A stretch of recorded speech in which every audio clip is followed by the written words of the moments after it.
Ya, betul Mas Hendra. Nikmatnya rasa kenyang oleh makanan itu dimulai dari rasa lapar, Mas Hendra.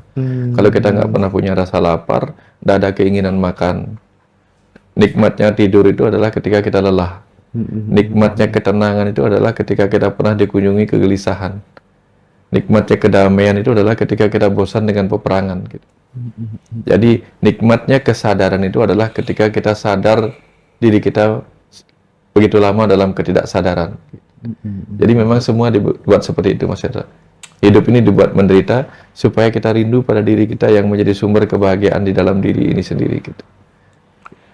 Ya, rata-rata kalau kita baru lahir itu kan kita masih sibuk bagaimana cara makan.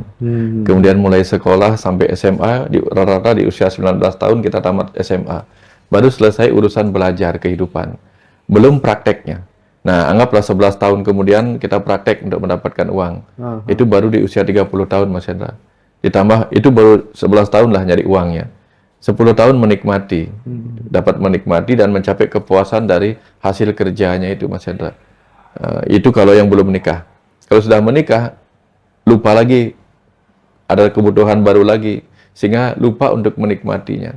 Nah, rata-rata ketika orang sudah sampai di usia 40 tahun menikmati semuanya, nah, di situ biasanya dia mulai mikir kenikmatan lain yang tidak dapat dicari di kehidupan ini. Baru dia mencarinya ke dalam, Mas Hendra.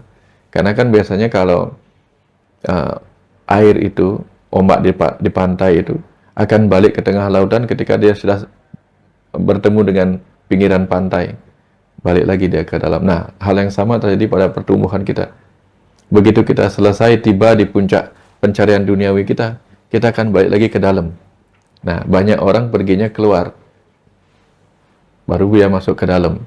Tapi lihat, ketika terjadi tsunami, Mas Hendra, tsunami itu, air laut itu sampai jauh ke pinggir, jauh, lama dia baru baliknya. Kenapa? Karena dia, di tsunami rata-rata dimulai dari guncangan gempa.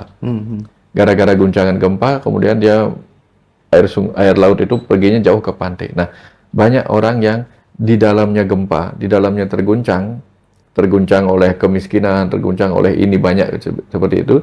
Kemudian akhirnya membutuhkan waktu lama untuk melakukan pencarian keluar, Mas Hendra, keluar dari samudra dalam dirinya. Tapi kalau dia agak tenang, ombak yang tenang itu sedikit-sedikit udah balik lagi ke tengah lautan, balik lagi ke tengah lautan gitu. Nah, hal yang sama terjadi kayak gitu, Mas Hendra.